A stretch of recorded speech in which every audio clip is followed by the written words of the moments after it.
Are you ready? You know what? I don't think you're ready. Hell, I'm not even sure I'm ready right now, especially after a goof I made the other day. But ready or not, here they come. Let's talk about TCL's 2024 TV lineup.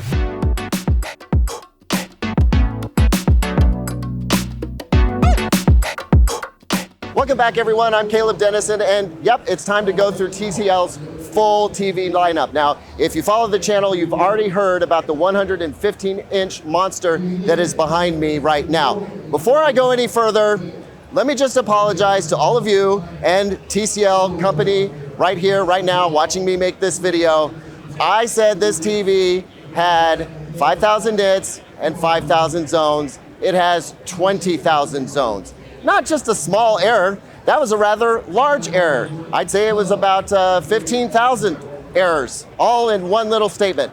I apologize, you guys. There's a lot of model numbers, there's a lot of nits and a lot of zone counts, and you know, sometimes I get a little bit confused. Anyway, with that correction out of the way, I actually want to move over to the S Class, which is posing some of the best value that I've seen at this show yet. Okay. So we're going to start our TCL tour today with the S Class. Now, normally I tend to focus on the Q Class, starting around the Q6 and going up.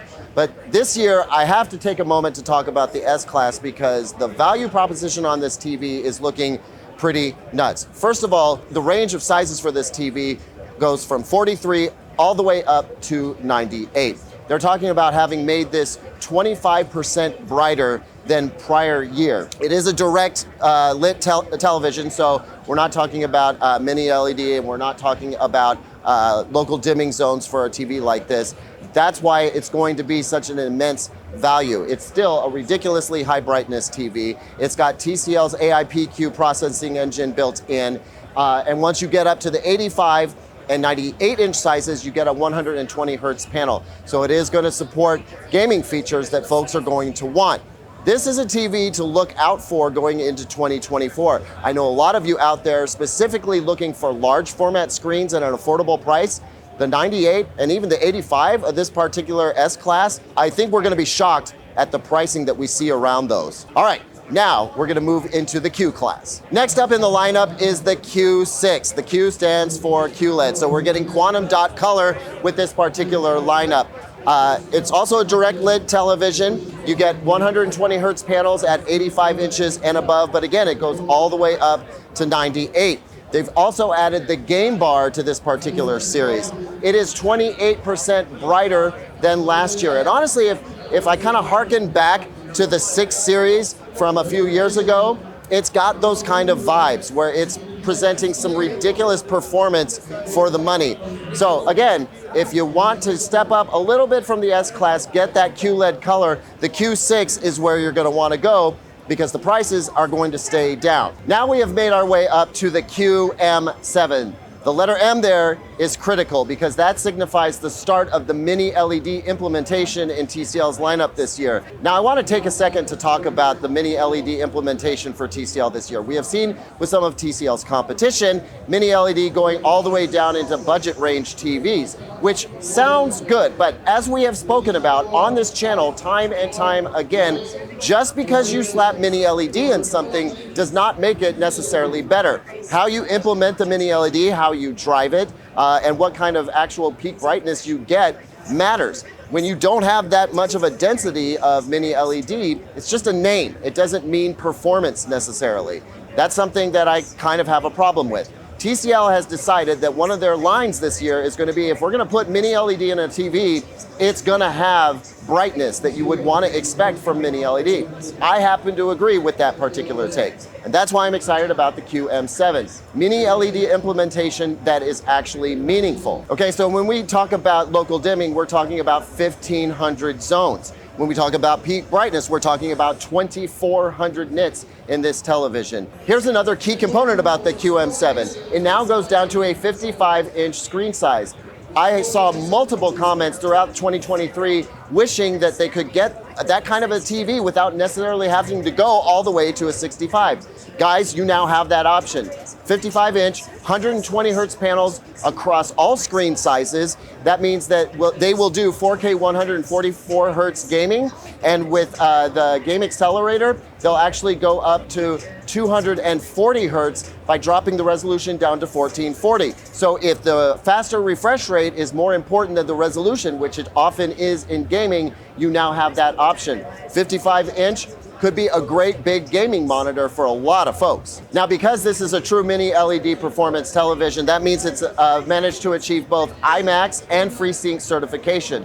So personally, I think this is the TV that we're going to want to keep our eyes on, specifically in terms of price. The next one I'm about to show you will maybe perform a little bit better, but that price to performance ratio, my bet is that this is the one that's going to kind of blow us out of the water this year. We have now moved our way up to the QM8 series. Guys, you know the vibes. This is the one that we are really excited about this year. The next one I'm about to show you notwithstanding. 5,000 nits, 5,000 zones, that is the accurate zone count for this particular TV. And then all of the stuff that I mentioned earlier. 120 hertz panels across the board.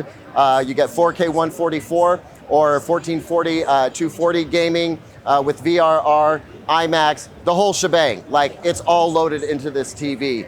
I call it the flagship, and I think for most consumers, it probably is that top tier TCL TV that you're gonna wanna look at. This TV has got it all.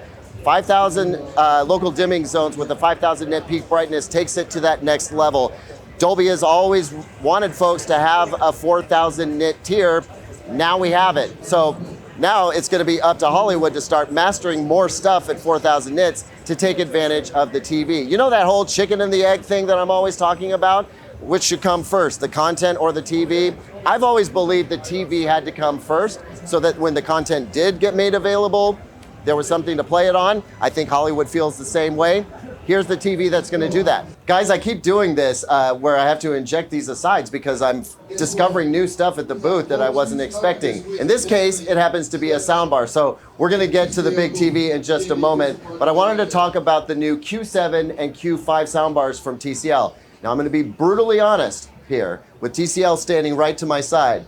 I experienced TCL soundbar in 2023, and I was just frankly not particularly wowed out to the point where I gave them some feedback on some areas I thought could stand a little bit of improvement. The soundbar market is really competitive right now. Anyway, I'm not going to claim any credit for this.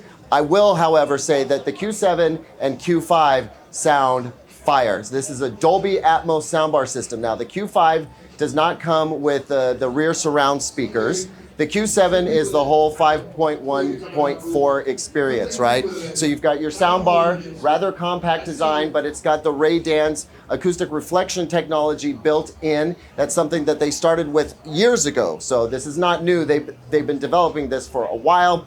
Another standout feature is the TV as center channel. This is only available with an HDMI ARC connection, but the processor inside the soundbar is actually going to recognize that the TV is available as a center channel, and it will use the TV's onboard audio system to enhance the overall audio experience. That will be available on all of TCL's 2024 TVs from the S Class all the way up, okay? Then you do have the option with the Q7 of the rear surrounds with up-firing speakers. And one of the first things I tested when I came into this room was the weight of the surround speakers, because you can't fake build quality. And I am so pleased to report they feel really great in the hand. The subwoofer was always pretty good, and it is definitely putting out some serious low-end output, even though it is not a high-footprint subwoofer with an absolutely massive driver. The key here, though, is value. The amount of sound and the quality of the sound, the fidelity of the sound that this system is putting out for what I expect its price will be based on historical figures